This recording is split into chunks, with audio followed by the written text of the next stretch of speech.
This next story is quite interesting. In December of last year, December of 2025, you had the Venezuelan National Assembly vote to withdraw the country of Venezuela from the Rome Statute. Now, the Rome Statute is the international treaty which established the International Criminal Court. And so essentially, by repealing the federal law which ratified the Rome Statute within Venezuela, the Venezuelan National Assembly, their version of our Congress, was taking the first step to withdraw from the UN's International Criminal Court, otherwise known as the ICC. However, if you recall, a month later, a lot of government business within Venezuela hit a bit of a snag and got delayed when, in January, the US military came in and captured Nicolas Maduro, the then president of Venezuela. After he was flown out of the country, his vice president, a woman named Delcy Rodriguez, stepped in to replace him as the interim president of Venezuela, a position that she's still holding to this day. She was only supposed to hold it until July 3rd, but because of those massive earthquakes that struck Venezuela and killed over 5,000 people about a month ago, the elections have been delayed. And so Ms. Rodriguez, she remains as the current acting president.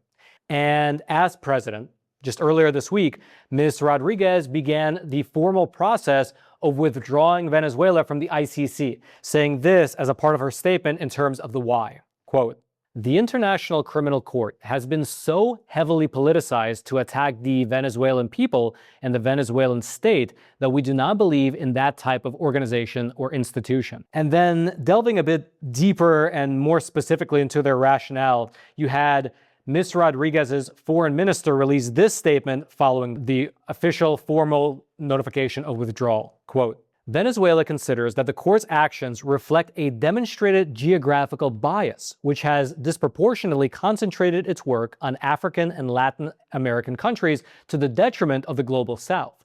This pattern reveals an international justice system that, far from being applied equitably, has been instrumentalized to deepen inequalities among peoples and disregard their right to self-determination and sovereignty." Now, that is, of course, a very blanket statement on what the ICC was up to in the general global South. But as it relates specifically to the country of Venezuela, here's what the ICC was up to prior to the Venezuelan government's decision to vote on exiting the treaty. Quote, "The International Criminal Court recently completed a multi-year investigation into members of Venezuela's armed forces and other officials for alleged crimes against humanity in Venezuela. The court began an investigation of Venezuela in 2020 when it said that there was reasonable basis to believe that civilian officials, members of the armed forces, and pro-regime individuals had committed crimes against humanity since at least 2017. In January of 2025, the International Criminal Court closed its office in Caracas, citing a lack of cooperation from the Venezuelan regime, then led by Maduro." And so, essentially, the ICC was investigating high-ranking officials within the Venezuelan state, and then shortly afterwards, the vote was cast from the Venezuelan equivalent to our Congress to leave the ICC. Logically, if you think about it, it all makes sense. However, if this is all you know about the story, if you're not familiar with the ICC in general, then you might actually be surprised to learn that the US praised this move by Venezuela. On the very same day that Ms. Rodriguez made her announcement to withdraw, you have President Trump issue a statement praising her leadership, saying this to reporters in the White House. As far as the elections in Venezuela, they're not really ready for them yet, but boy, a lot of progress has been made. Delcy's been doing a fantastic job. Because you see, the US happens to be among the minority of countries around the world that never ratified the Rome Statute and therefore have never been a part of the International Criminal Court. And furthermore, besides just not being a part of the court, the US has actually launched a campaign to, quote, "dismantle the threat posed by the International Criminal Court to US sovereignty." And to this end, after Venezuela made their announcement, the US State Department released a statement of their own, which not only praised the move, but it also framed the move as just one component of a broader American-led effort. Here's what that State Department cable said, quote, "The United States welcomes the new Venezuelan government's partnership on American-led efforts to dismantle the corrupt and worthless ICC." And then, in a real twist of irony, this statement from the State Department It then goes on to give the example of the fact that the ICC had been investigating Nicolas Maduro for the past 8 years with no results to show for it, which is actually a really funny part of the statement that came out of the US, because the US is using the example of how toothless and ineffective the ICC was, because they investigated Maduro for 8 years and nothing came of it, therefore the organization is worthless. However, in Venezuela's statement, they used the fact that the ICC was investigating Maduro as an example of the ICC's overreach and how they were using these investigations to attack the sovereignty of Venezuela. The two countries are basically both giving this one fact as an example, but giving exact opposite reasons for why it's an example of why the ICC is a worthless organization in their view. All right, just to pause here for a super quick moment, I'd like to introduce today's sponsor and my own personal skincare routine product, Particle Face Cream. It's a 6-in-1 anti-aging solution made specifically for men. It's made with high-grade ingredients that basically combines 6 effects into one formula. It gets rid of the bags underneath the eyes, it removes dark spots, it reduces wrinkles, soothes out skin after shaving, it moisturizes the skin, and then also it nourishes the skin with minerals from the Dead Sea. It also smells good, it's easy to apply, and also most importantly to me, it's not greasy. And so if you use it at night and then you go to sleep, your pillow is not going to become a soggy mess. And so yeah, if you want your face to feel smooth, fresh, and hydrated without the greasy residue, check out Particle. They're actually offering our viewers a discount to give them a try. You can use promo code ROMAN20 to save 20% off of everything over on their website. And so join the million-plus men worldwide, including myself, who use Particle, and check them out. Their promo code, as well as the links to their website, it'll all be down in the description box below. Click on that link, see what they're offering to save 20% off of everything. The team at Particle, thank you so much for sponsoring the episode. And now, back to the video. Now, a great question to ask at this point in the story is why? Why exactly is the US leading an entire international campaign to dismantle the ICC? Or, as Secretary of State Marco Rubio recently said, quote, dismantle the International Criminal Court brick by brick if necessary. Now, the ICC as a whole is an organization operating out of The Hague in the Netherlands.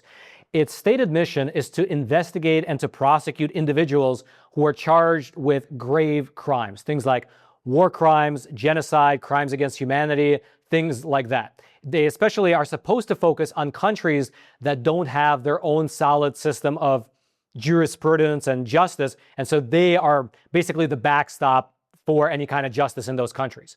However, the State Department believes that the ICC has veered far from its original course over the last 20 plus years of its operation. In laying out their argument, here was Marco Rubio in an official statement released just 2 weeks ago on the State Department YouTube page. The ICC and its friends are waging a war against our country, not with bullets or missiles, but with statutes and compacts and the force of so-called international law. When the ICC was born 24 years ago, they told us that it was merely a narrow backstop, a global court that would step in to prosecute only the gravest offenses, things like genocide and war crimes, and only when a nation's courts were unable to prosecute them on their own.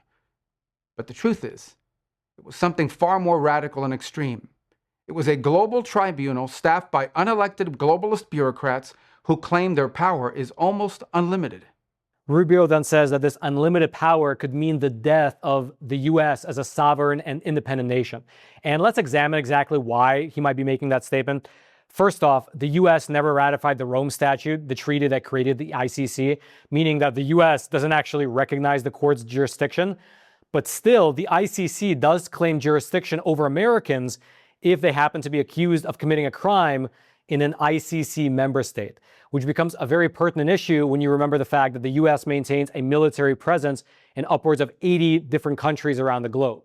And so there is the inherent risk of politically motivated prosecutions. Also, a foreign adversary could, at least potentially, weaponize the ICC to hamper American foreign policy or even our counterterrorism operations by basically holding accountable the individual people who are implementing those policies on the ground, which is exactly why not only did the US not become a treaty member, But also in 2002, Congress passed something called the American Service Members Protection Act.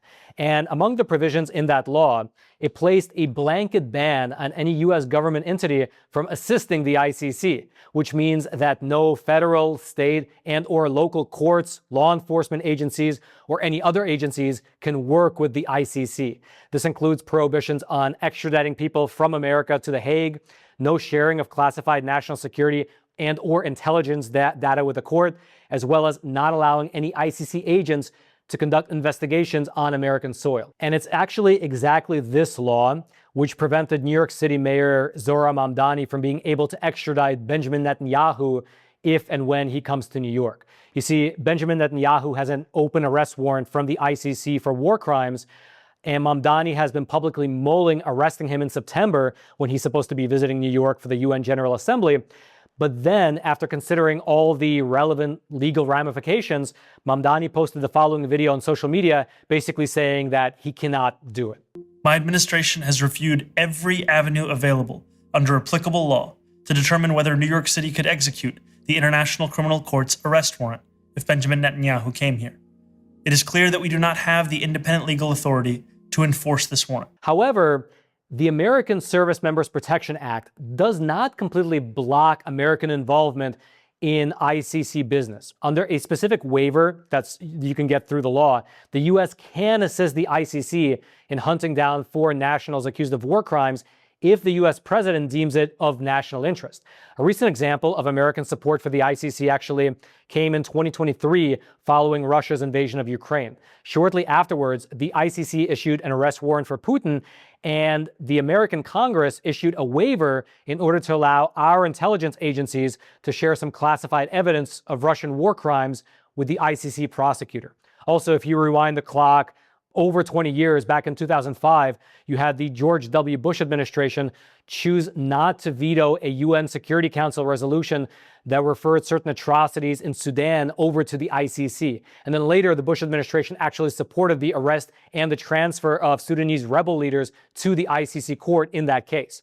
And so this has basically led supporters of the ICC to say that this type of a selective cooperation from the U.S. is a double standard, because the U.S. appears to support the ICC and its investigations of its adversaries, but we just don't want those standards applied to ourselves or to our allies.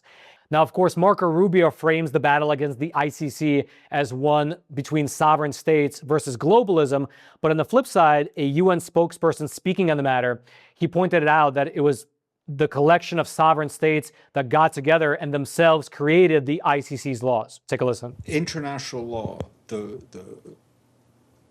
Charter of the United Nations, the Universal Declaration of Human Rights were created by sovereign member states. And they have brought protection, they have brought relief to millions of people. And they are, as the Secretary General has often said, under threat and under attack. Furthermore, you have other supporters of the ICC say that ever since the Nuremberg trials, it's been collectively understood that state sovereignty, I guess you can say, has its limits, meaning essentially that a government's sovereignty does not grant it the absolute immunity to commit and or cover up things like genocide, war crimes, and or crimes against humanity. And within that framework, a global court is necessary to prevent a return to an era where powerful nations could commit atrocities with total immunity. Take a listen. In the Wall Street Journal editorial by Marco Rubio, he said, or he wrote, that he framed it as sovereign states over globalism and called international law a, quote, self-appointed priesthood. Does the Secretary General accept that characterization of the system the UN Charter is built on? International law, the Charter of the United Nations, the Universal Declaration of Human Rights were created by sovereign member states. And they have brought protection, they have brought relief to millions of people. And they are, as the Secretary General has often said, under threat and under attack. And so that's the argument from the other side. I'll let you decide which one you think is overall correct. However, I will leave you with Marco Rubio's closing remarks from his recent video, which act as a bit of a rebuttal to those UN spokespeople. The American people never agreed to any of this, and they never will. Read the words of our Declaration of Independence. We fought a revolution against a foreign power, transporting us beyond seas to be tried for pretended offenses. Independence is our birthright. We will never let foreign bureaucrats take that away from us. This administration will not sit by as the ICC and its allies seek to threaten our people. If they believe they can deprive us of our sovereignty, we will teach them the full meaning of American resolve. And so there you have it. If you'd like to read any of the research notes from today's episode, I'll throw the links to them. You'll be able to find them down in the description box below regarding both Venezuela as well as more broadly the ongoing feud between the ICC and the US. All those links will be down there in the description box below. And all I ask in return are just two things, very simple. Firstly, please do smash those like and subscribe buttons so this video can reach ever more people via the algorithm. Thank you so much for that. And secondly, on a totally unrelated topic, I'd like to give you a cool update. And I'd like to frame it this way. 2,400 years ago, there was a Greek physician who is believed to have said the following: "Let thy food be thy medicine, and thy medicine be thy food." Wise words. But you fast forward 2,400 years to the present day, and we're kind of in a unique position. Food is now cheap. It's abundant, it's readily available, and it's calorically dense. But at the same time, it's been stripped of its nutrients. It seems like the more you eat, the worse off you become, not only in terms of junk food, but even the produce on the shelves has markedly lower nutrient counts than before. Most farmers, they can't even grow their crops anymore without adding chemicals to the soil, chemicals which then in turn wind up on our plates. However, there's a new movement of farmers that's fighting back against this trend.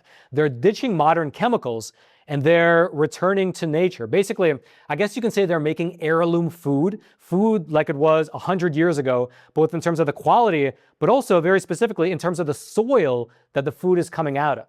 There's a great new documentary that we published over on Epic TV about this movement, about the American farmers who are bringing life back to the soil. They're healing the soil and producing real, nutritious, healthy food once again using techniques called regenerative agriculture techniques.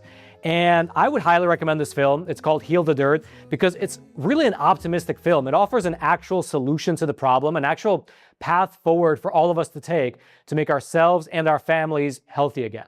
And so if you live in America and if you buy food in our country, I would highly recommend that you watch this film because it'll give you a good framework to use as well as the specific knowledge of where in your local community you can go to find the most nutritious food. Not just like a carrot or a tomato, but the right carrot and the right tomato grown in the right way. And not even the carrots and tomatoes, also the dairy products as well as the meat that really have the nutrients of the food from a century ago. It's a great film and I would highly recommend it. You can check it out by clicking on the button, the link at the top of the description box below. You just click on that link.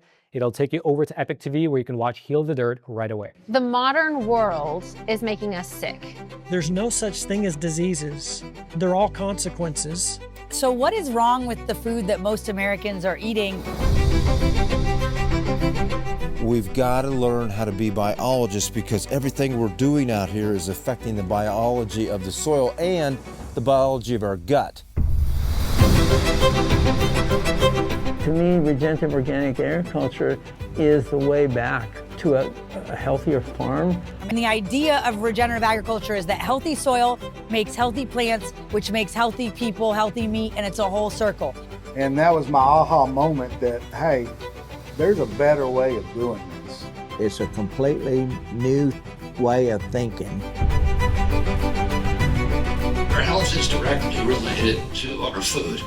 I do believe doctors of the future will prescribe food as medicine. So let thy food be thy medicine and medicine be thy food. The two really go together. The impact on our health was pretty significant. You can't have one without the other. You can't have human health without soil health. It's just a relationship that's undeniable at this point. The answer is, why didn't I do this 10 years ago? And then until next time, I'm your host, Roman from the Epic Times. Stay informed and most importantly, stay free.